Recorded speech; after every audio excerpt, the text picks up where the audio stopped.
C'est reçu encore. On est le 24 septembre 2021. Alors, je viens sur la trompette ce matin encore et je viens proclamer le retour de notre Seigneur Jésus-Christ. Soyez bénis.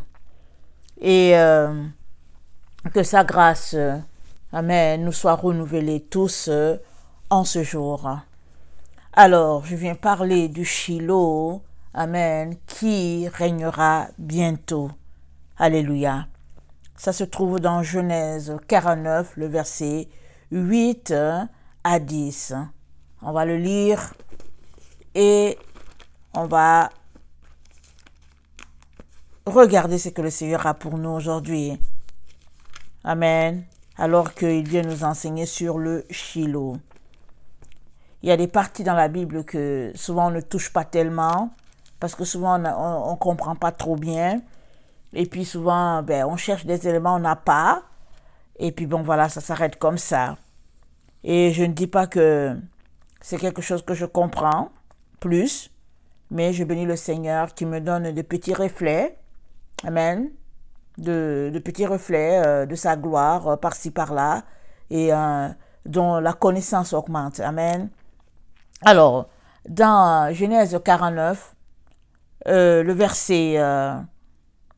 tout Genèse 49, c'est Jacob qui est en train de bénir ses enfants, les 12 enfants. Il donne la bénédiction à chacun. Et dans le passage qui nous concerne, amen, c'est Joseph qui est en train de bénir Judas. Alors, il était dans ses derniers moments, amen.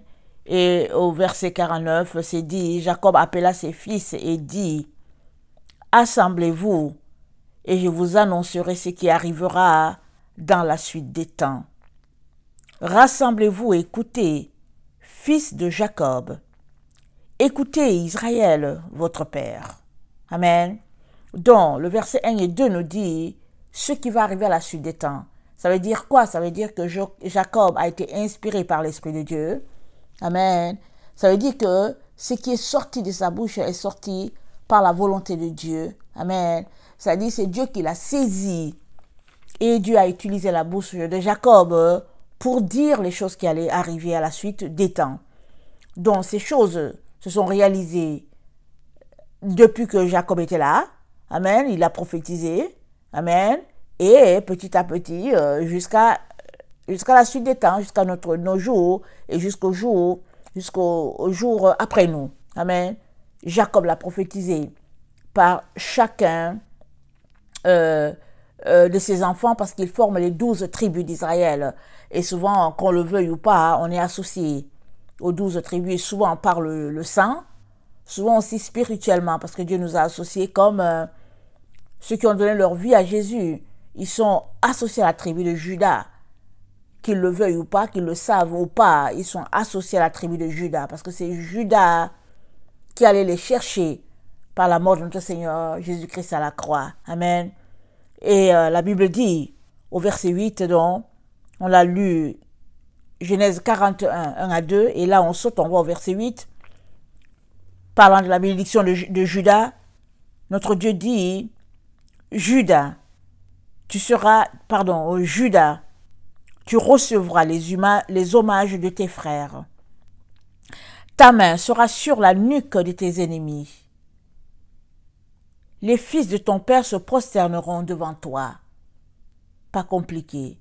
La main de Judas sera sur la nuque de ses ennemis. Et cela, ça va un peu dans le sens de ce qui a été dit dans la Genèse à la postérité de la femme. À la femme et à sa postérité, c'est dit, le serpent blessera le talon de la femme. Amen. La postérité du serpent blessera la postérité du talon de la femme. Mais la postérité de la femme écrasera la tête du serpent. Il faut que je le dise tel que c'est. Je vais le lire rapidement. Alors, ça c'était après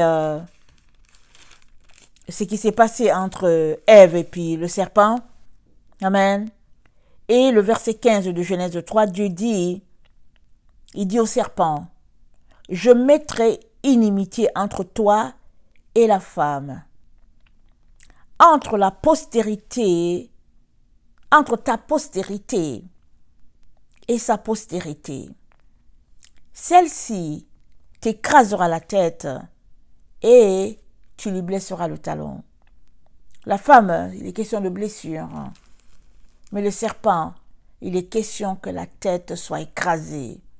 Et quand la tête est écrasée, c'est la mort, il n'y a rien à faire. Alors, dans Genèse 49, le verset 8, ça nous dit que la main de Judas sera sur la nuque de ses ennemis et que les fils de son père se prosterneront devant lui. Judas est un jeune lion. Tu reviens du carnage, mon fils. Il ploie les genoux. Il se couche comme un lion, comme une lionne qui le fera lever. Le sceptre ne s'éloignera point de Judas, ni le bâton souverain d'entre ses pieds, jusqu'à ce que vienne le Shilo et que les peuples lui obéissent. Amen. Alors, la prophétie est sortie. Le Shilo est rattaché. La prophétie, la parole sur le Shilo est rattachée à la parole sur Judas. Amen. Alors, au verset 8, c'est dit que ses frères se prosterneront devant lui. Amen. Or, nous nous souvenons que Joseph avait fait un rêve, et dans le rêve de Joseph, la lune et le soleil se courbaient pour l'adorer, en plus des 11 autres gerbes, si j'ai bonne mémoire. Et son père a dit, est-ce que tu es en train de dire que nous allons t'adorer ou quoi? Ils étaient choqués. Mais Joseph ne partageait qu'un rêve, parce que quand tu fais le rêve, tu ne commandes pas les rêves. Ils viennent. Et Joseph a juste partagé ce qu'il a vu. Et par la suite des temps, nous avons vu que le rêve de Joseph est devenu vrai. D'autant plus qu'il a été vendu, il s'est retrouvé en Égypte, amen, galère, souffrance et tout. Mais quand frappa la grande famine, Israël s'est retrouvé en Égypte et Joseph, amen, a racheté toute sa famille. Et il était la personne dont le nom était le plus prononcé parce que les gens venaient de partout pour échanger leur or contre la nourriture. Et ça, parce que Dieu avait donné la révélation à Joseph quand il était encore tout jeune, par peut-être 12, 13, 14 ans, et parce que Dieu lui avait donné la sagesse, amen, pour emmagasiner, amen, la nourriture et sauver l'humanité en ce temps-là où l'Égypte était la grande puissance sur la terre et que la famine avait frappé. Et par le rêve que Joseph a reçu, on a compris, ou bien on comprend que Dieu lui-même a permis ce temps de famine. Amen, afin que sa volonté puisse se réaliser, puisqu'il avait dit à Abraham que tes descendants se retrouveront en Égypte et y souffriront. Et quand le péché des Amoréens sera à leur comble, alors Dieu leur fera partir de là, de l'Égypte, parce que là aussi, ils vivront une telle souffrance que ce sera en lien avec les Amoréens qui habitaient le pays de Canaan. Et Dieu voulait déloger, amen, ce peuple impur, hein, amen, parce qu'il avait prévu cette place-là pour la descendance d'Abraham. Alors Dieu ne fait rien pour rien. Toute chose vient parce que le temps de Dieu est arrivé. Et donc, quand le temps de Dieu est arrivé donc, pour Israël, Israël est parti, amen, de l'Égypte pour Canaan. Alors, à partir de là, ce n'était plus Joseph, parce que nous savons qu'à un moment donné, Joseph est mort. Et avant de mourir, il leur a dit que quand vous allez partir d'ici, n'oubliez pas de prendre mes ossements. Et ça, c'est parce que c'était un peuple qui avait la foi. Joseph avait la foi. Le peuple d'Israël avait la foi. Et ils ont emporté les ossements de Joseph, amen, en signe vraiment de ce que Dieu a fait. Et peut-être ça faisait déjà peut-être 350 ans que Joseph était mort. Ses ossements étaient toujours là. Ses ossements étaient emportés pour être enterrés à côté, au fait, des ossements de, j'imagine, son père, sa mère et tout, sur la terre de Canaan. Amen. Et là, la prophétie change. Ici, ce n'est plus Joseph. Joseph a conduit le peuple pendant un temps. Amen. Et maintenant, Israël, qui est Jacob, il prophétise, il dit que les autres enfants vont fléchir le genou devant Judas et que, amen, ils se prosterneront devant Judas et que le sceptre ne s'éloignera point de Judas. Alors nous savons que la prophétie a marché, elle a marché et vint ce temps-là où Jésus-Christ devait venir sur la terre, Dieu en personne est descendu, amen, pour que cela puisse se réaliser. Et la parole est devenue chair, elle a habité parmi nous, amen, plein de grâce et de vérité, dit la parole de Dieu. Et quand on lit cette même prophétie, c'est dit que après Judas viendra le Shiloh. Amen. Viendra le Shiloh. Mais qui est le Shiloh? Alors souvent les gens disent que oh Shiloh, c'est l'autre nom de Jésus. Amen. Shiloh, c'est l'autre nom de Jésus, ont-ils dit. Mais le sceptre ne s'éloignera pas de Judas. Et le sceptre, amen, ne s'est pas éloigné de Judas. Parce que Jésus-Christ, alléluia, il vient de Judas. Il est passé par Judas. Notre Dieu est passé par Judas pour venir sur cette terre. Alors que le monde ne trouve pas que c'est une royauté, cela l'est. Quand Pilate lui a demandé, es-tu roi? Es-tu roi? Jésus-Christ, il lui a dit, je suis venu pour un témoignage à la vérité. Et quand Pilate s'est renseigné, il est venu voir le peuple, il dit, je ne trouve rien de mal en cet homme. Et le peuple dit, il faut qu'il soit crucifié. Alors, le roi, amen, selon Dieu, devrait mourir, amen, pour que le peuple soit racheté. Voilà comment Dieu voit les choses. C'est à ne rien comprendre. Quand ses frères lui ont dit, écoute, pourquoi tu te caches ici? Va aussi là-bas, en Jérusalem, pour que les gens te voient. Et Jésus-Christ leur a dit, mon temps n'est pas encore là. Mais votre temps est là tout le temps. Mais moi, mon temps n'est pas encore là. Mais mon temps vient. Et Jésus-Christ est venu. Amen. Et il est mort sur la croix. Et tous aujourd'hui, nous l'adorons. La Bible dit que tout genou fléchira. Toute langue confessera que Jésus-Christ est le Seigneur. Que tu l'aies accepté ou pas, que tu étais pour lui ou contre lui, la Bible dit tout genou fléchira. Et toute langue confessera qu'il est le Seigneur. Il n'y a pas moyen de passer outre cette prophétie-là.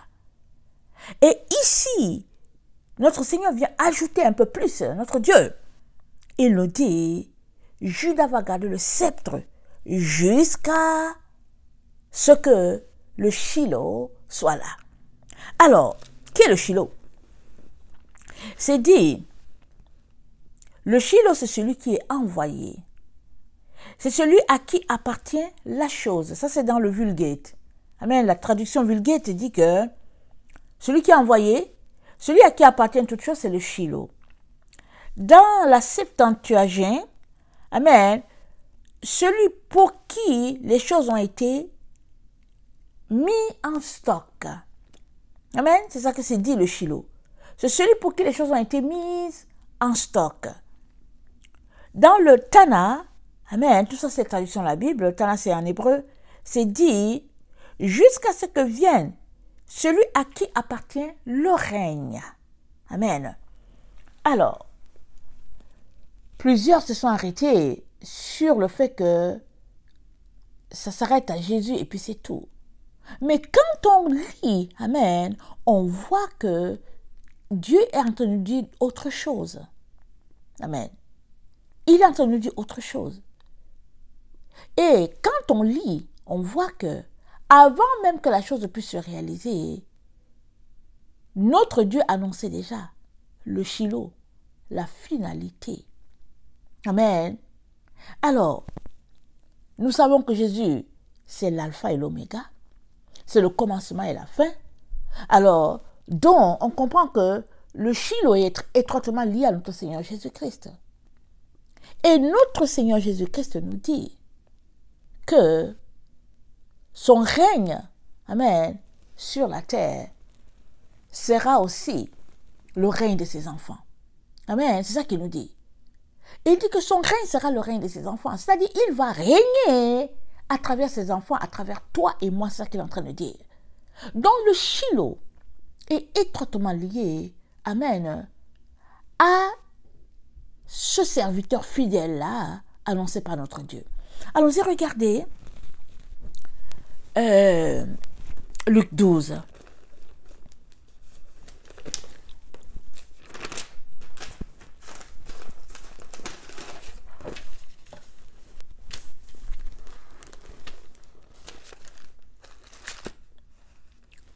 Luc 12 nous dit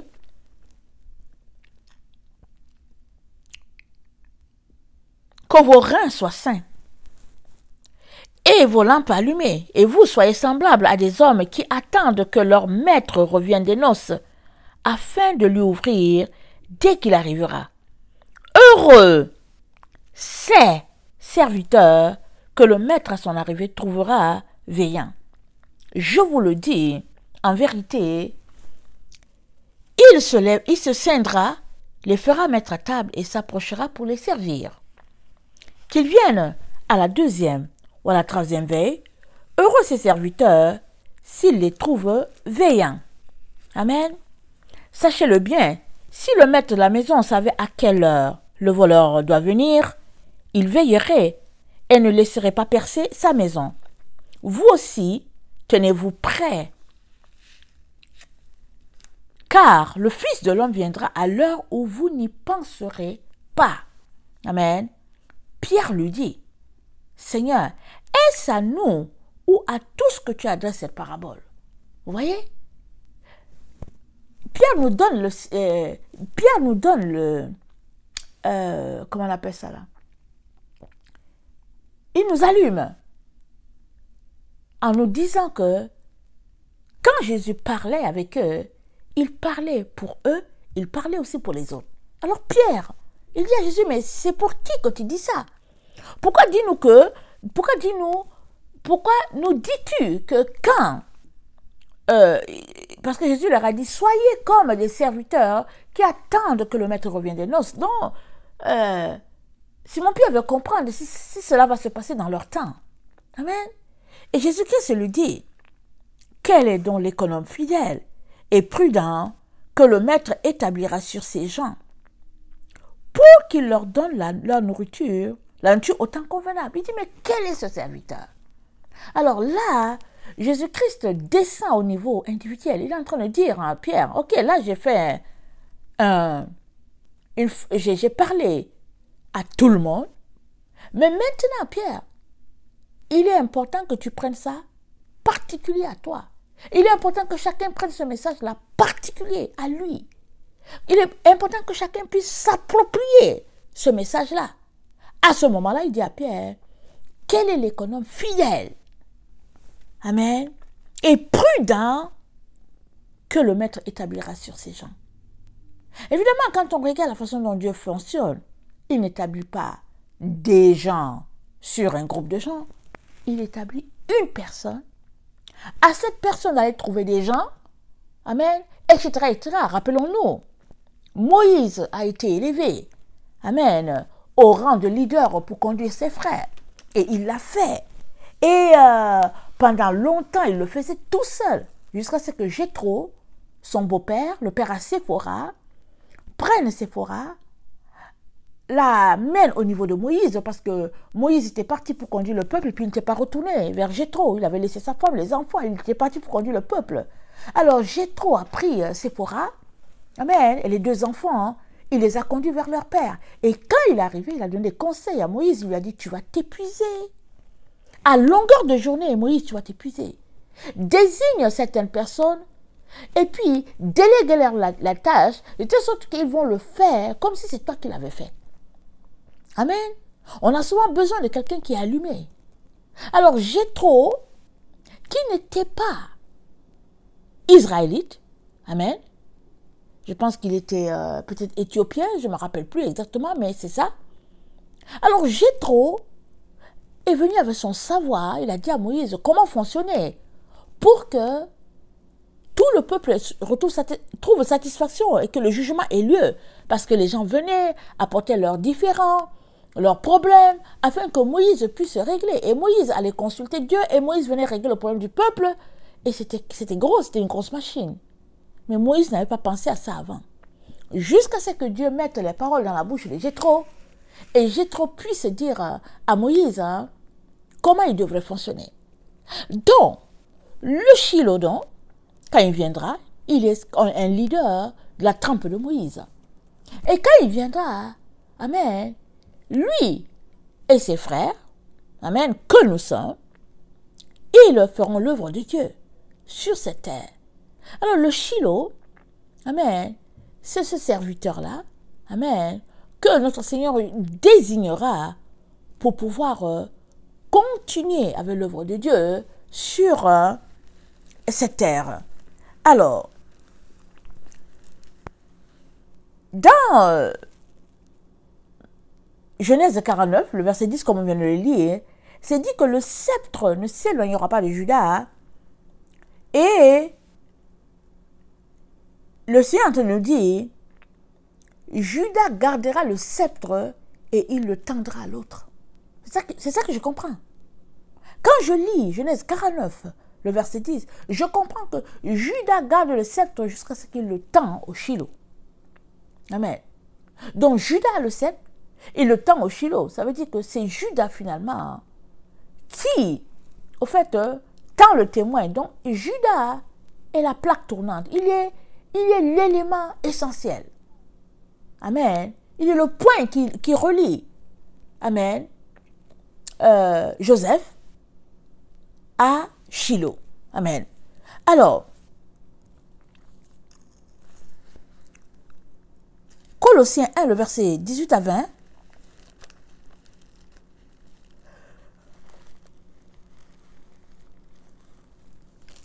Excusez.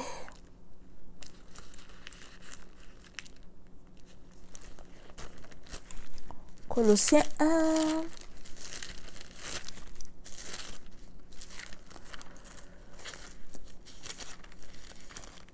Le verset 18 à 20, ça nous dit, il est la tête. Je parle du sceptre qui sort de Juda. Donc ça nous dit que Juda, mais notre Seigneur, amen, qui sort de Juda, notre Seigneur, il est la tête du corps de l'Église.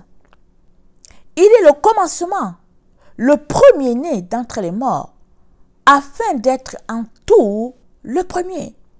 Car Dieu a voulu que toute plénitude habitât en lui. Il a voulu par lui réconcilier tout avec lui-même, tant ce qui est sur la terre que ce qui est dans les cieux, en faisant la paix par lui, par le sang de sa croix. Amen. Car en lui ont été créées toutes choses qui sont dans les cieux et sur la terre, les visibles et les invisibles, trône, dignité, domination, autorité, tout a été créé par lui et pour lui. Il est avant toute chose et toute chose subsiste en lui. Il est la tête du corps de l'Église. Il est le commencement, le premier-né d'entre les morts, afin d'être en tout le premier. Car Dieu a voulu que toute plénitude habitât en lui. Donc Dieu a voulu que toute plénitude habitât en notre Seigneur Jésus.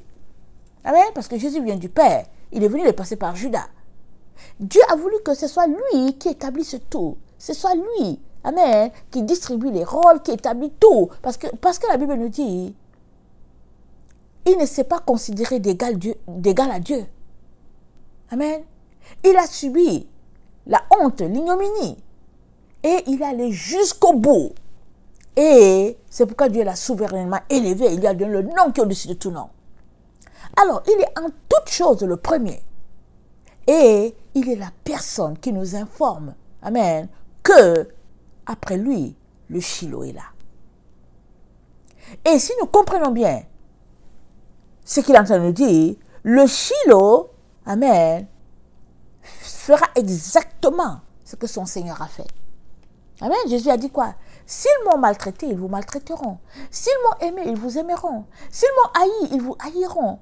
Ils feront tout cela à cause de moi. Donc, le Shiloh, il sera traité comme Jésus a été traité. Amen. Nombre 24, le verset 15 à 9 nous parle du Shiloh. Nombre 24. le verset 15 à 9. Ça dit ceci. Excusez. Attendez. Nombre 24, le verset 5 à 9, pardon. Quelles sont belles tes tentes, ô Jacob, tes demeures, ô Israël. Elles s'étendent comme des vallées, comme des jardins près d'un fleuve, comme des aloès que l'Éternel a plantés, comme des cèdres le long comme des cèdres le long des eaux. L'eau coule de ses seaux. À sa semence, l'eau coule de ses eaux. Attendez. L'eau coule de ses seaux, et sa semence est fondée et fécondée par d'abondantes eaux. Son roi s'élève au-dessus d'Agag, et son royaume devient puissant. Dieu l'a fait sortir d'Égypte. Il est pour lui comme la vigueur du buffle. Il est pour lui comme la vigueur du buffle. Il dévore les nations qui s'élèvent contre lui. Il brise leurs os et les abat de ses flèches. Il ploie les genoux.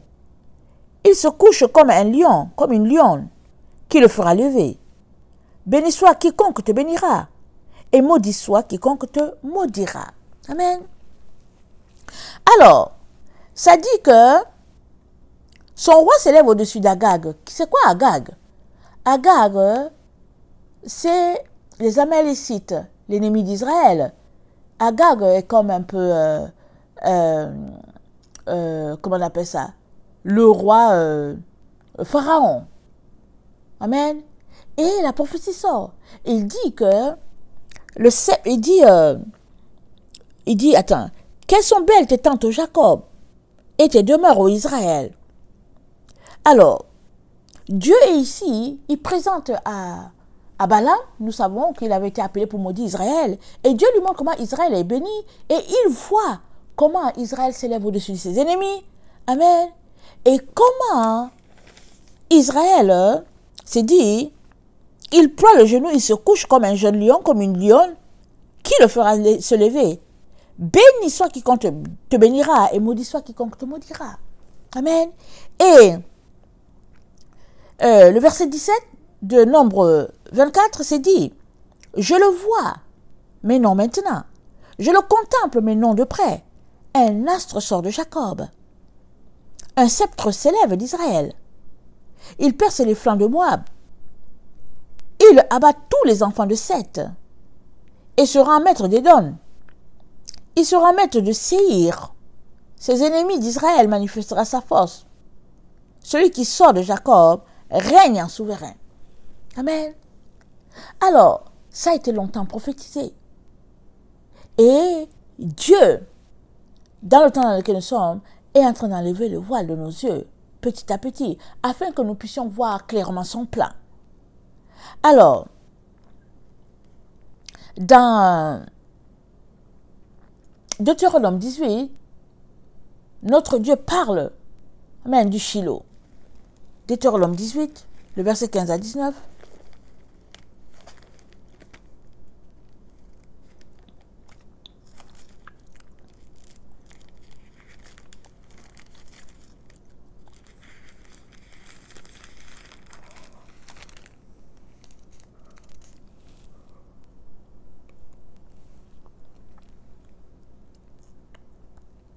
L'Éternel, ton Dieu, te suscitera du milieu de toi, d'entre tes frères, un prophète comme moi. Vous l'écouterez. C'est Moïse qui parle. Il dit, Dieu va vous susciter un prophète comme moi. Beaucoup ont dit que ce prophète, c'était Jésus. Mais Jésus n'est pas un prophète. Jésus, c'est le Fils de Dieu. C'est Dieu lui-même. Jésus n'est pas un prophète pour qu'on dise que cette prophétie s'applique à Jésus. Il répondra ainsi à la demande que te fit à Israël. Non. Il répondra ainsi à la demande que tu fis à l'Éternel, ton Dieu, à Horeb, le jour de l'assemblée, quand tu disais que je n'entends plus sa voix, quand tu disais que je n'entends plus la voix de l'Éternel, mon Dieu, et que je ne vois plus ce grand feu afin de ne pas mourir. L'Éternel me dit, ce qu'ils ont dit, eh bien, je leur susciterai du milieu de leurs frères un prophète, comme toi. Je mettrai mes paroles dans sa bouche. Il leur dira tout ce que je lui commanderai. Et si quelqu'un n'écoute pas mes paroles, qu'il dira en mon nom, c'est moi qui lui en demanderai compte. Mais le prophète qui aura l'audace de dire en mon nom une parole que je ne lui aurai point commandé de dire, ou qui parlera au nom d'autre Dieu, ce prophète-là sera puni de mort. Amen. Je leur susciterai du milieu de leurs frères un prophète, comme toi. Je mettrai mes paroles dans sa bouche, et il leur dira tout ce que je lui commanderai. Amen. Alors Dieu dit déjà à Moïse, je vais susciter un prophète comme toi. Alors si on regarde Apocalypse 11, Amen, on voit que cette partie, ça ressemble vraiment à ce que Moïse a exercé comme ministère en Égypte. Apocalypse 11, c'est dit, le verset 6, ils ont le pouvoir de fermer le ciel afin qu'il ne tombe pas de pluie pendant le jour de leur prophétie. Et ils ont le pouvoir de changer les eaux en sang et de frapper la terre de toute espèce de plaie chaque fois qu'ils le voudront. Amen. Alors, quand on regarde ça là, c'est ça que Moïse a fait en Égypte. Quand l'Égypte a été envahie de grenouilles, il a été envahi de poux, il a été envahi de sauterelles, il a été envahi de l'esprit de mort. Tout cela, ça se faisait juste par des paroles qui sortaient de la bouche de Moïse, parce que Dieu l'avait déclaré, et quand Moïse le faisait sortir, ça prenait effet. Et Dieu dit à Israël, je vais te susciter du milieu de tes frères quelqu'un comme Moïse. Amen. Alors, Daniel 2, le verset 35, nous en parle aussi. Avant de lire Daniel 2, le verset 35, retournons au texte qu'on était en train de lire tantôt, quand Pierre a posé la question à Jésus, pour savoir si Jésus s'adressait aussi à eux, pendant qu'il parlait des serviteurs, des conseils qu'il donnait à ses serviteurs, qui devraient se comporter, qui devraient être occupés. Amen. Alors, il devait travailler à rester fidèle et prudent. Amen. Alors, donc, quel est donc Jésus répond à Pierre, il lui dit, quel est le serviteur fidèle et prudent que le maître établira sur ses gens pour leur donner la nourriture au temps convenable? Alors, n'oublions pas que quand Jésus parlait ici, il n'avait pas encore été glorifié. Quelque temps plus tard, il dira à Pierre, il désignera Pierre pour pouvoir encadrer ses frères, amen, comme le leader. Et puis nous savons que Pierre n'était pas sans péché, n'est-ce pas? Nous le savons. C'est pas une personne parfaite que Jésus est en train de regarder. Jésus a parlé, il a dit, quel est le serviteur fidèle et prudent? Amen. Et il a trouvé en Pierre ce serviteur-là pour pouvoir encadrer ses frères. Et même quand Pierre était en service, amen, nous savons qu'il y a eu une altercation entre Paul et lui dans le comportement de Pierre, qui était Pierre avait un peu un problème d'hypocrisie, et puis Paul l'a repris tout de suite. Alors, amen, mais Jésus savait cela. Quand il a désigné Pierre, il a dit, tu vas encadrer tes frères. Alors Pierre, au fait, c'est l'exemple, ou bien c'est comme le prototype, amen, de ce serviteur-là que le Seigneur va désigner pour pouvoir encadrer ses frères. Et ça renvoie aussi à Moïse qui a conduit le peuple. Alors, dans le cas de Moïse, il a conduit le peuple d'Égypte en Israël. Le peuple a quitté un endroit où ils étaient esclaves pour aller dans un endroit où coule le lait et le miel. Amen. Et Moïse était ce leader-là, amen, qui les a conduits jusqu'à l'entrée du pays, comme on le dit. Et Jésus dit, heureux ce serviteur que son maître à son arrivée trouvera faisant ainsi. Donc les qualités que notre Seigneur attend dans ce temps où nous nous trouvons, c'est la prudence et la fidélité. La fidélité à quoi? aux enseignements de notre Seigneur, à sa doctrine, à tout ce qu'il nous a dit. La prudence à quoi? Parce qu'il nous a dit, soyez simples comme des colombes et prudents comme les serpents. Alors souvent on peut dire, mais Seigneur, tu nous as déjà dit de faire attention, le serpent c'est dangereux, tu as même maudit le serpent. Quand il s'agit de la prudence, Dieu nous dit d'être prudent comme le serpent. Parce que le serpent, lui, sait que il n'est pas le bienvenu. Peu importe l'endroit où il est, dès que quelqu'un voit le serpent, il commence déjà à lancer les pierres. Ça, c'est un peu comme ça. En tout cas, quand tu vis dans les endroits là où il y a le serpent, dès que tu vois le serpent ne t'a rien fait, tu commences à lui lancer les pierres. Alors, le serpent est prudent. Il sait que dès qu'il sort la tête, les gens vont le tuer. Il est très, très prudent. Alors, Jésus-Christ nous demande d'être prudent comme ça. Et il dit, je vous dis en vérité, il établira sur tous ses biens. Tous ses biens. Amen. Alors, ici c'est le style de fonctionnement du Moyen-Orient. Amen. Alors, si Jésus l'établit, ce n'est pas pour qu'il prenne les biens pour lui et qu'il dise, bon, je suis le boss. Non. Il l'établit, amen, pour pouvoir gérer, amen, pour la gestion de la maison, comme nous dit le Seigneur. Et regardons un peu cette partie-là, dans Jérémie 33. Amen. Le Seigneur l'a clairement dit. Il a dit, voici les jours viennent, dit l'Éternel, le verset 14, où j'accomplirai la bonne parole que j'ai dite sur la maison d'Israël et sur la maison de Juda. En ces jours-là, en ce temps-là, je ferai éclore à David un germe de justice. Il pratiquera la justice et l'équité dans le pays. En ces jours-là, Juda sera sauvé. Jérusalem aura la sécurité dans sa demeure. Et voici comment on l'appellera l'Éternel notre justice. Car ainsi parle l'Éternel, David ne manquera jamais d'un serviteur, d'un successeur, assis sur le trône de la maison d'Israël. Amen. David ne manquera pas. Et ici, le texte nous dit que Dieu va passer par Juda pour établir ce serviteur-là. Alors tout de suite, on pense tout de suite à Jésus, parce que Jésus-Christ, c'est celui qui est venu, qui a fait que nous avons une espérance, nous avons un nom et nous sommes connectés à Juda. Amen. Mais Jésus est venu. Amen. Il est venu. Il a vécu sur cette terre. Ça fait plus de 2000 ans qu'il est retourné. Et lui, il nous dit, par la bouche de Jérémie, que il fera éclore à David un germe de justice. Donc, ce serviteur, fidèle et prudent, amen, sera établi par Jésus lui-même. Amen, Jésus qui l'a dit. Et il nous donne le conseil d'être des prudents, d'être fidèles, pour se retrouver à courir à cette place-là. Amen.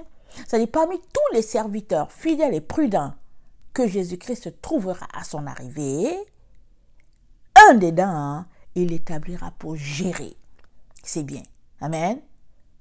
Alors, regardons Zacharie. Zacharie 6, le verset 11. Tu prendras de l'argent et de l'or, et tu en feras des couronnes que tu mettras sur la tête de Josué, fils de Josadak, le souverain sacrificateur. Tu lui diras ainsi par l'Éternel des armées, voici un homme dont le nom est Germe, germera dans son lieu et bâtira le temple de l'Éternel. Il bâtira le temple de l'Éternel, et il portera les insignes de sa majesté, et il s'assiera et dominera sur son trône. Il sera sacrificateur sur son trône, et une parfaite union régnera entre l'un et l'autre. Amen. Il sera sacrificateur sur son trône, c'est-à-dire le poste de sacrificateur et de roi. Et rappelons-nous, Jésus-Christ a fait de nous des rois sacrificateurs. Amen. Dans Hébreu. Amen. Alors, nous sommes sacrificateurs. Amen. De l'ordre de Melchisédek.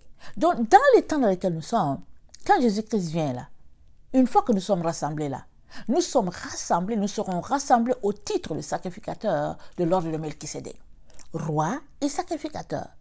Et nous serons tous des rois, amen, tous des sacrificateurs. Et là-dedans, amen, le Seigneur nous dit, il prendra un, parce que c'est dit, c'est quoi son rôle? C'est dit, il bâtira le temple de l'Éternel. Et c'est quoi le temple de l'Éternel? C'est toi et moi qui sommes en train de sanctifier notre corps. Notre corps, c'est ça le temple de l'Éternel. Amen. Donc, notre corps, nous sommes en train de le sanctifier et Dieu nous rassemblera tel que c'est décrit dans Apocalypse 21. Amen. Alors, tout cela pour dire que ce germe-là, qui est décrit dans Zacharie 6, là, cette personne appelée germe-là, appelée descendant de David, a tout à voir avec la personne que Dieu a dit à Moïse, je leur susciterai un autre prophète comme toi. Amen. Lisons Jean 1, le verset 21.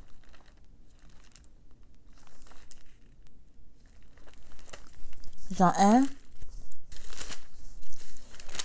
le verset 21.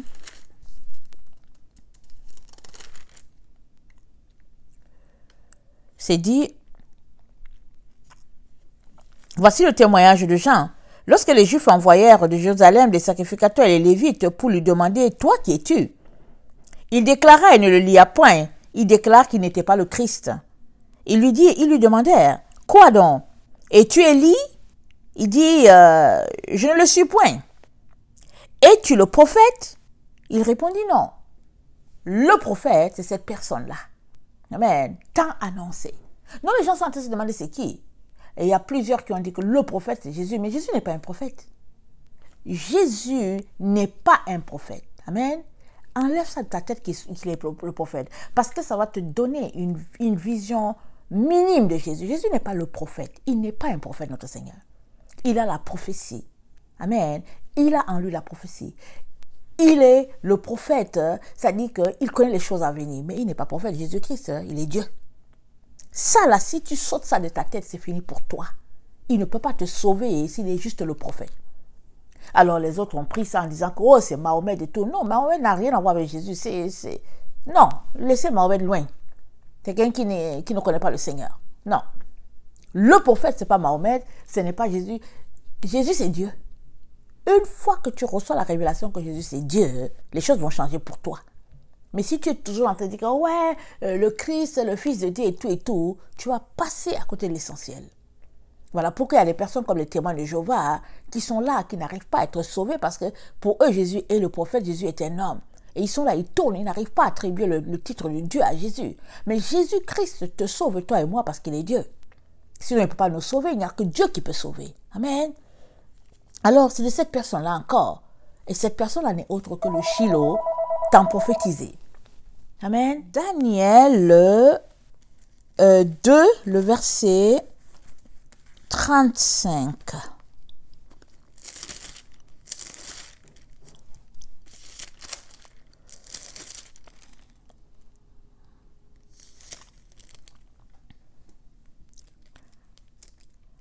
Je vais commencer au 34.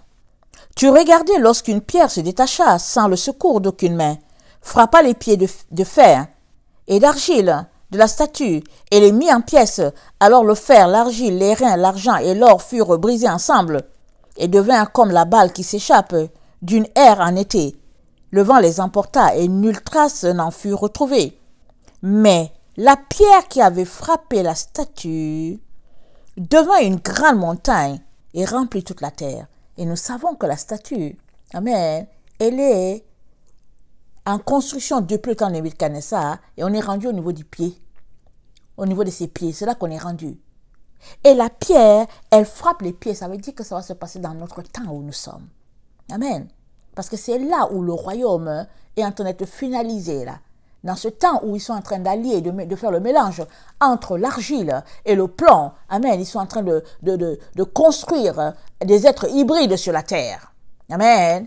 Et la pierre, étroitement liée à notre Seigneur Jésus-Christ, va frapper les pieds là, de cette statue-là pour dire niet et niet. Et cette pierre-là qui va frapper, elle va devenir une montagne qui va remplir toute la terre. C'est ça qui est dit. Je vais encore le lire ici, c'est le verset 43, c'est dit, « Tu as vu le fer mêlé avec l'argile, parce qu'ils se mêleront par les alliances humaines. Mais ils ne seront point unis l'un à l'autre, de même que le fer ne s'allie point avec l'argile. Dans le temps de ces rois, le Dieu des cieux suscitera un royaume qui ne sera jamais détruit, et il ne passera point sous la domination d'un autre peuple. Il brisera et anéantira tous ces royaumes-là, et lui-même subsistera éternellement. Il n'y a que le royaume de Jésus qui subsiste éternellement. Amen. Et notre Seigneur, ou bien notre Dieu, nous présente encore la situation de ce prophète-là, tant annoncé, tant prophétisé. Dans Daniel 7, le verset 9 à 18, voilà, c'est dit. Alors, je regardais pendant que l'on plaçait des trônes, et l'ancien des jours s'assit. Son vêtement était blanc, comme la neige, et les cheveux de sa tête étaient comme de la laine pure. Son trône était comme des flammes de feu, et les roues comme un feu ardent. Amen. Un fleuve de feu coulait et sortait de devant lui. 1000 milliers le servaient, et 10 000 millions se tenaient à sa présence. Les juges s'assirent, et les livres furent ouverts. Amen. C'est le temps où on se tiendra devant Dieu le Père. Amen. Je regardais alors, à cause des paroles arrogantes que prononçait la corne, et tandis que je regardais, l'animal fut tué, et son corps fut jeté, anéanti, livré au feu pour être brûlé. Les autres animaux furent dépouillés de leur puissance, mais une prolongation de vie leur fut accordée jusqu'à un certain temps. Je regardais pendant mes visions nocturnes, et voici sur les nuées des cieux arriva quelqu'un de semblable à un fils de l'homme. Il s'avança vers l'ancien des jours et on le fit approcher de lui. On lui donna la domination, la gloire, le règne, et tous les peuples, les nations et les rois de toutes langues le serviront. Sa domination est une domination éternelle qui ne passera point et son règne ne sera jamais détruit. Moi, Daniel, j'eus l'esprit troublé au-dedans de moi et les visions de ma tête m'effrayèrent. Je m'approchai de l'un de ceux qui étaient là et je lui demandai ce qui était vrai dans toutes ces choses. Il me dit et m'en donna l'explication. Ces 4 grands animaux, ce sont 4 rois qui s'élèveront de la terre. Mais les saints du Très-Haut recevront le royaume. Ils posséderont le royaume éternellement, d'éternité en éternité. Mais les saints posséderont le royaume. Toi et moi, les enfants de Dieu, nous allons posséder le royaume.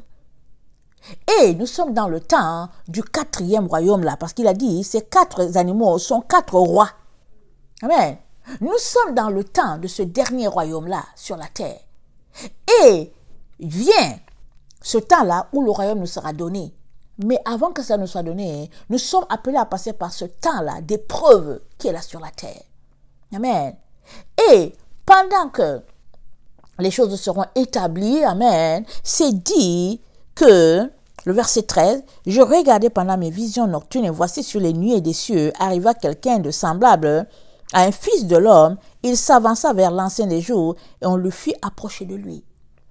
Et ici, ça nous renvoie à Marc 13. Amen. Marc 13. Ça nous dit, le verset 23, « Soyez sur vos gardes, je vous ai tout annoncé d'avance. Mais dans ces jours, après cette détresse, le soleil s'obscurcira, la lune ne donnera plus sa lumière. Les étoiles tomberont du ciel, et les puissances qui sont dans les cieux seront ébranlées. Alors, on verra le Fils de l'homme venant sur les nuées avec une grande puissance et avec une gloire. » On verra le Fils de l'homme venir sur les nuées. Amen, j'ai déjà expliqué ça. Amen. Alors, on a souvent pensé, ou bien on a souvent reçu l'explication que, bon, le ciel va s'ouvrir, Jésus va descendre. Amen. Mais quand je suis allé voir ce que ça a coté, je pense que c'était le nombre 3507 dans la concordance grecque. Amen. Les nuées annoncent le Saint-Esprit. Amen. Comme nous sommes environnés d'une si grande nuée de témoins. Et puis bon, les nuées font référence à Israël qui était conduit dans la nuit par le feu et puis le jour par la nuée. Alors, le passage entend nous dire que la puissance de Dieu, amen, fera venir ce fils de l'homme-là. Amen.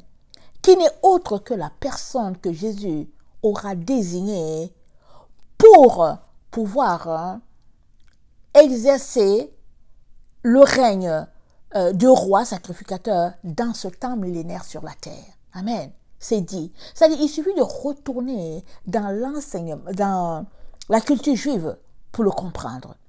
Alors, ce que je suis en train d'apporter, c'est sûr que c'est quelque chose de nouveau.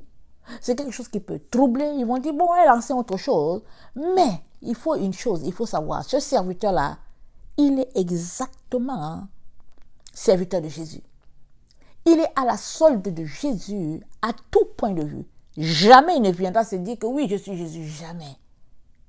Mais Jésus-Christ, amen, lui fera passer des tests, jusqu'à ce que cette personne-là, amen, puisse venir au nom du Seigneur dans les nuées et les gens le verront.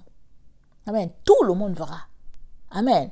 Et les gens vont comprendre en ce temps. Mais pendant que nous sommes là, le Seigneur, il ouvre notre intelligence. Il veut que nous comprenions. Maintenant, tu peux accepter cela ou bien refuser pour dire, oh non, non, moi j'attends Jésus. Jésus, je vous ai dit qu'il n'y a pas de Jésus Rambo.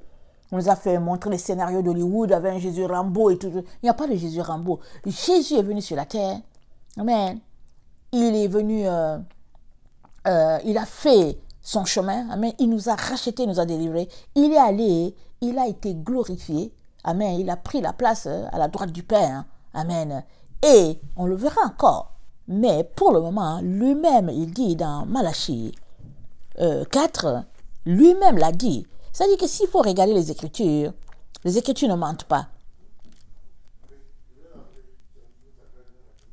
Tout est là. Dans Malachie, il nous dit, voici j'enverrai mon messager, ça c'est Malachie 3. Il préparera le chemin devant moi. Et soudain entra dans son temple le Seigneur que vous cherchez. Et le messager de l'alliance que vous désirez, voici il vient, dit l'Éternel des armées. Amen. Et il dit, le 4, souvenez-vous de la loi de Moïse, mon serviteur, auquel j'ai prescrit en Horeb pour tout Israël des préceptes et des ordonnances. Voici, je vous enverrai Élie le prophète, avant que le jour de l'Éternel arrive, ce jour grand et redoutable. Il ramènera le cœur des pères à leurs enfants et le cœur des enfants à leurs pères, de peur que je ne vienne frapper le pays d'interdit. Dieu l'a annoncé. Amen. Maintenant, on peut essayer d'expliquer les choses autrement. Mais si on veut vraiment aller suivre les traces de notre Seigneur par le Saint-Esprit, alors les choses sont là, bien détaillées et bien précises. Isaïe 51, le verset 9 parle encore de cette personne-là, amen, le Shiloh, qui arrive et qui arrive pour régner. Réveille-toi, réveille-toi, revêt-toi de force, bras de l'Éternel. Réveille-toi comme au jour d'autrefois, dans les anciens âges. N'est-ce pas toi qui as bâti l'Égypte, qui transperça le monstre? N'est-ce pas toi qui mis à sec la mer, les eaux du grand abîme, qui fraya dans les profondeurs de la mer un chemin pour le passage des rachetés? Ainsi les rachetés de l'Éternel retourneront, ils iront à Sion avec chant de triomphe. Et une joie éternelle couronnera leur tête, l'allégresse et la joie s'approcheront, la douleur et les gémissements s'enfuiront. C'est moi qui vous console. Qui es-tu pour avoir peur de l'homme mortel et du fils de l'homme pareil à l'herbe? Et tu oublierais l'Éternel qui t'a fait, qui a étendu les cieux et fondé la terre, et tu tremblerais incessamment tout le jour devant la colère de l'oppresseur, parce qu'il cherche à détruire. Où donc est la colère de l'oppresseur? Bientôt celui qui est courbé et sous les fers sera délivré. Il ne mourra pas dans la fosse, et son pain ne lui manquera pas. Je suis l'Éternel ton Dieu, qui soulève la mer et fait mugir les flots.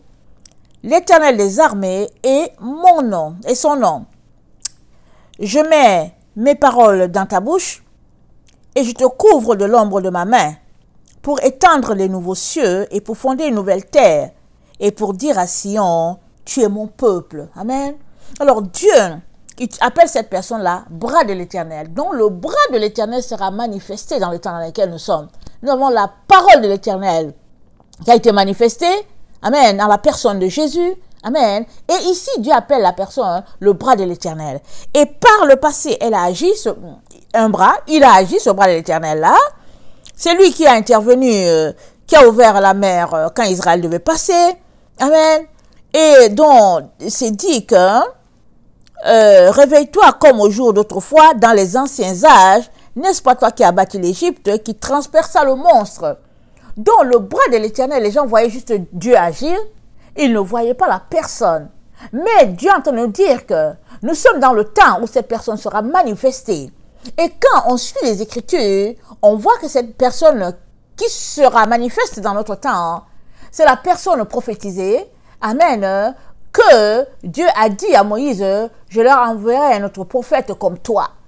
Et quand nous retournons encore plus loin, que nous allons dans Genèse, nous voyons que c'est la personne dont a prophétisé Jacob quand il a parlé à Judas et qu'il a dit que le sceptre ne s'éloignera point de Judas jusqu'à ce que vienne le bâton souverain d'entre ses pieds, jusqu'à ce que vienne le Shiloh et que le peuple lui obéisse. Et quand nous retournons à ce que nous venons de lire à Ésaïe 51, amen, le verset 16, ça nous dit, je mets mes paroles dans ta bouche, je te couvre de l'ombre de ma main pour étendre de nouveaux cieux et pour fonder une nouvelle terre et pour dire à Sion, tu es mon peuple. Et quand nous retournons à Daniel 2, nous voyons que le verset 44, ça nous dit, dans le temps de ces rois, le Dieu des cieux suscitera un royaume qui ne sera jamais détruit, qui ne passera pas sous la domination d'un autre peuple. Il brisera et anéantira tous ces royaumes-là, et lui-même suscitera éternellement. Amen. Et quand on poursuit à Daniel 7, amen, on voit que c'est cette personne-là prophétisée, que c'est dit, le verset 13, je regardais pendant mes visions nocturnes, et voici, sur les nuées, des cieux arriva quelqu'un de semblable à un fils de l'homme. Il s'avança vers l'ancien des jours, et on le fit approcher de lui. On lui donna la domination, la gloire et le règne, et tous les peuples et nations et les hommes de toute langue le serviront. Sa domination est une domination éternelle qui ne passera point, et son règne ne sera jamais anéanti. Amen. Alors, la Bible, amen, elle se recoupe et elle s'emboîte parfaitement dans les paroles que Dieu a dites. Bon, seulement que souvent, on est conduit par-ci, on est conduit par-là, et puis souvent on est perdu, vraiment complètement mêlé. Mais Dieu donne la grâce pour qu'on puisse un peu, amen, se retrouver, se ramasser, comme on dit, et comprendre un peu ce que Dieu est en train de nous dire. Et dans le psaume 2, amen, Dieu nous a annoncé cette personne-là. Et on le sait, c'est dit, pourquoi ce tumulte parmi les nations? Ces vaines pensées parmi les peuples? Pourquoi les rois de la terre se soulèvent-ils et les princes se liguent-ils entre eux contre l'Éternel et contre son oint? Alors on peut lire comme ça pour dire oui, ils se liguent contre Jésus, et c'est vrai, ils se liguent contre Jésus. Mais dans le temps dans lequel nous sommes, Jésus ne sera pas là. Il ne sera pas vu là avec nos yeux là. Amen. On va le voir, tout simplement, on va voir ses œuvres, la force qu'il va déployer pour que son serviteur soit protégé dans le temps dans lequel, parce qu'il y a un combat, amen, intense. Et sa force va se déployer comment? En Michael, parce que c'est dit, Michael s'élèvera pour défendre les enfants d'Israël. Et puis Dieu l'a dit à Daniel, il dit dans les temps de la fin, Michael va se lever. Amen. Et quand on lit Apocalypse 12, c'est dit que le dragon, il a combattu avec ses anges. Michel ou bien Michael a combattu aussi avec ses anges. Et puis, le dragon n'a pas été le plus fort. Et ils ont perdu le combat. Alors, donc, le verset 3 de Psaume 2 nous dit, « Brisons leurs liens, délivrons-nous de leurs chaînes. Celui qui siège dans les cieux rit. Le Seigneur se moque d'eux. Puis il leur parle dans sa colère, il les épouvante dans sa fureur. C'est moi qui ai oint mon roi. Sur Sion, ma montagne sainte, je publierai le décret. L'Éternel m'a dit, tu es mon fils, je t'ai engendré aujourd'hui. » Dieu dit que lui, il a oint son roi sur Sion, sa montagne sainte. Et nous savons que, amen, il nous a dit dans Jérémie 33 que sur sa montagne sainte, Amen. Là se trouvera un descendant de David. Et d'ailleurs, on peut lire peut-être Jérémie 33, on peut lire dans le psaume 89, c'est dit dans le verset, attendez, le verset 20, le psaume 89, alors tu parlas dans une vision à ton bien-aimé, et tu dis, j'ai prêté mon secours à un héros. J'ai élevé du milieu du peuple un jeune homme. J'ai trouvé David mon serviteur, je l'ai oint de mon huile sainte. Ma main le soutiendra, et mon bras le fortifiera. L'ennemi ne le surprendra pas, et le méchant ne l'opprimera point. J'écraserai devant lui ses adversaires, et je frapperai ceux qui le haïssent. Ma fidélité et ma bonté seront avec lui, et sa force s'élèvera par mon nom. Je mettrai sa main sur la mer, et sa droite sur les fleuves. Lui, il m'invoquera, tu es mon Père, mon Dieu, et le rocher de mon salut. Et moi, je ferai de lui le premier-né, le plus élevé des rois de la terre. Je lui conserverai toujours ma bonté, et mon alliance lui sera fidèle. Je rendrai sa postérité éternelle, et son trône comme les jours des cieux. Et nous savons tous ici qu'il parle de, David, et de Jésus-Christ qui est venu par amen, la maison de David. Amen. Il est venu par Judas. Et dans Judas, il est venu par la maison de David.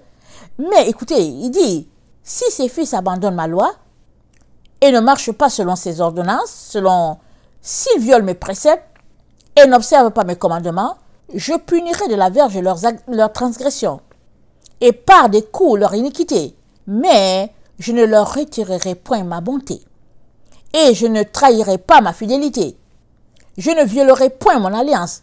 Et je ne changerai pas ce qui est sorti de mes lèvres. J'ai juré une fois par ma sainteté. Mentirai-je à David? Sa postérité subsistera toujours. Son trône sera devant moi comme le soleil. Comme la lune, il aura une éternelle durée. Le témoin qui est dans le ciel est fidèle. Voilà. Alors Dieu l'a dit, il dit sur sa montagne sainte, sur Sion, il va susciter un roi. Amen. Et dans les temps dans lesquels nous sommes, cela va se réaliser parce que ce roi, amen, va gérer, amen, dans le millénium. Amen. Tout ce que Dieu aura établi, et puis Dieu communiquera à ce roi-là, et ça nous dit qu'il est descendant de David. Amen. Il y a des personnes qui disent, ah, mais est-ce que ce sera David lui-même qui va revenir, qui va sortir qui va ressusciter, qui va régner et tout. Bon, je pense tout simplement que Dieu ne manquera pas de nous révéler, amen, tout ce qui est écrit, mais tout montre que, au fait, il s'est choisi une personne, amen, dans les temps dans lesquels nous sommes. Apocalypse 10 aussi présente cette personne-là, amen, qui fait partie des 7 étoiles dans la main de Jésus. Alors, il est donc vraiment très très important que on puisse nous sanctifier, nous humilier devant ce Dieu-là, afin que nous puissions bénéficier de tout ce qu'il a mis en réserve pour ses enfants. Amen. Alors, je terminerai en lisant Apocalypse 21, amen, parce que c'est ça la finalité, c'est ce temple-là, amen, qui est la finalité de ce combat-là sur cette terre, amen, où tout sera remis et où tout sera établi, et c'est la gloire de l'Éternel qui va régner à cet endroit. Et c'est dit que, attendez, et je vis descendre du ciel d'auprès de Dieu la ville sainte, la nouvelle Jérusalem. Apocalypse 21, le verset 2. Préparée comme une épouse qui s'est parée pour son époux. Et j'entendis du trône une voix forte qui disait, une forte voix qui disait, voici le tabernacle de Dieu avec les hommes. Il habitera avec eux. Ils seront son peuple et Dieu lui-même sera avec eux. Il essuiera toute larme de leurs yeux. Et la mort ne sera plus, et il n'y aura plus ni deuil, ni cri de douleur, car les premières choses ont disparu. Et celui qui était assis sur le trône dit, voici je fais toutes choses nouvelles. Et il dit, écris, car ses paroles sont certaines et véritables. Celui qui est sur le trône dit, et il me dit, c'est fait. Je suis l'alpha et l'oméga, le commencement et la fin. À celui qui a soif, je donnerai la source de l'eau de la vie gratuitement. Celui qui vaincra héritera ces choses, je serai son Dieu, et il sera mon fils. Amen. Alors, celui qui vaincra, amen, Jésus-Christ nous dit qu'il sera notre Dieu. Il annonce, il dit, je suis l'alpha et l'oméga. Il dit, celui qui vaincra, il sera notre Dieu. Lui, Jésus. Amen. Et puis nous, on sera fils, on sera fille. Il s'agit de vaincre. Amen. Alors, le Shiloh, amen, a déjà été annoncé depuis le temps de Jacob. Et on est dans le temps de la réalisation des prophéties, parce qu'on est dans l'Apocalypse. Amen. Et les choses vont se réaliser. Petit à petit, elles se mettent en place. Il est donc très important qu'on puisse se préparer et qu'on puisse rendre grâce à Dieu de ce qu'il nous donne de voir cela avec nos yeux. Mais surtout, qu'on puisse avoir le moral d'un battant, d'une battante, et tout faire pour refuser les œuvres de Satan. Amen. Parce qu'il s'agit d'être vainqueur. Tu ne viendras pas là pour dire que ouais, mais c'est comme mon boss m'a forcé de faire ceci et puis on m'a forcé de faire ceci. Il n'y a personne qui va te forcer de faire quoi. Amen. Alors, si tu sais que c'est lui qui a fait le forcing, ben voilà, tu sais quoi faire. Amen. On est dans des temps périlleux, ce sera des moments vraiment pénibles. Mais on doit tenir. Peu importe l'adversité, on doit tenir. Amen. Que le Seigneur nous donne vraiment de pouvoir nous préparer et puis de laisser le Seigneur nous conduire par son esprit. Détachons nos cœurs des choses de ce monde, même si c'est difficile, détachons nos cœurs et Dieu nous aidera. Amen. Que le Seigneur bénisse sa parole. Je vous aime beaucoup et Dieu davantage. Maranatha, Jésus revient. Amen et amen. Soyez bénis. Alléluia.